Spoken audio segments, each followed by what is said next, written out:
కొంతమంది దివ్యాంగులుంటే ఎలాంటి దివ్యాంగులు వాళ్ళ 6,000 రూపాయలకి ఎలిజిబిలిటీ ఉందా, 8,000 రూపాయలు 10,000 రూపాయలు ఇస్తున్న 10,000 రూపాయల లేకుంటే 15,000 రూపాయలు ఇవ్వాలని అధ్యయనం చేసి మొత్తం వారందరికీ కూడా న్యాయం చేస్తాను.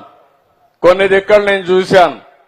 డాక్టర్లను కూడా గట్టిగా చెప్తున్నా, మీరు అడగరని తప్పులు ఎక్కువ చేస్తే వికలాంగులు కాని వాళ్ళకు కూడా పింఛన్లు రికమెండ్ చేస్తే మీ ఉద్యోగానికే ప్రమాదం ఉంటుంది.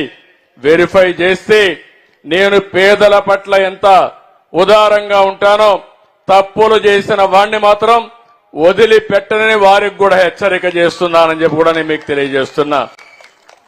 ఈరోజు ఈ ప్రభుత్వం ఉండేది పేదల కోసం ఉంది తప్ప కొంతమంది మొన్నటి వరకు ముఖ్యమంత్రిగా పనిచేసినటువంటి వ్యక్తి శిష్యులు కొంతమంది తయారయ్యారు. ఊరికొక సైకో తయారయ్యారు. ఆ సైకోలు తయారై గవర్నమెంట్ అంటే లెక్కలేనితనం వచ్చింది. ఎదురు దాడి చేస్తే భయపడిపోతారనుకుంటున్నారు. నేను ఎదురు దాడి చేస్తే భయపడను, తాట తీస్తాను తప్పు చేసిన వాళ్ళని మరొక్కసారి హెచ్చరిస్తున్నా. ఆ విషయాలు కూడా నేను మీతో మాట్లాడతాను.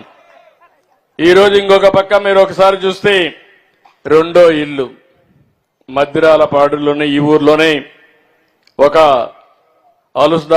అలుదాసు శ్రీను బీసీ గౌడ కులస్తుడు, భూమి లేదు, వేరే ప్రాంతాల నుంచి ఈ ఊరుకొచ్చి సెటిల్ అయ్యాడు. భార్యాభర్త ఇద్దరు పండ్లు అమ్ముకుని ఒక 400-500 రూపాయలు సంపాదించుకుని వాళ్ళు ఎంత ధైర్యంగా ముందుకు పోయారంటే ఇద్దరు పిల్లలుంటే ఇద్దరిని ఇంజనీరింగ్ చదివిస్తున్నారు. ఇంజనీరింగ్ 2వ సంవత్సరం ఒక అబ్బాయి, మొదటి సంవత్సరం ఒక అబ్బాయి. అప్పు చేసి పిల్లల్ని చదివించారంటే మనస్ఫూర్తిగా కుటుంబాన్ని అభినందిస్తున్నాను. కంగ్రాచులేషన్స్ కూడా తెలియజేస్తున్నా. ఇదొక స్ఫూర్తి. నేను ఆ అబ్బాయిని చూశాను. ఇల్లు కూడా 40 ఏళ్లే, అతను 45 సంవత్సరాలు, భార్యకు 40 సంవత్సరాలు. అప్పుడే షుగర్ వచ్చింది. ఏంటా ఈ వయసులో షుగర్ అంటే ఎక్కువ టెన్షన్ అయిపోయింది అన్నాడు.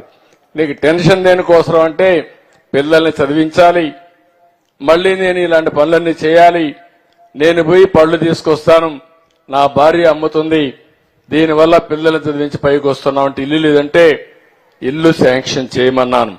ఇంటి జాగా కూడా లేదు.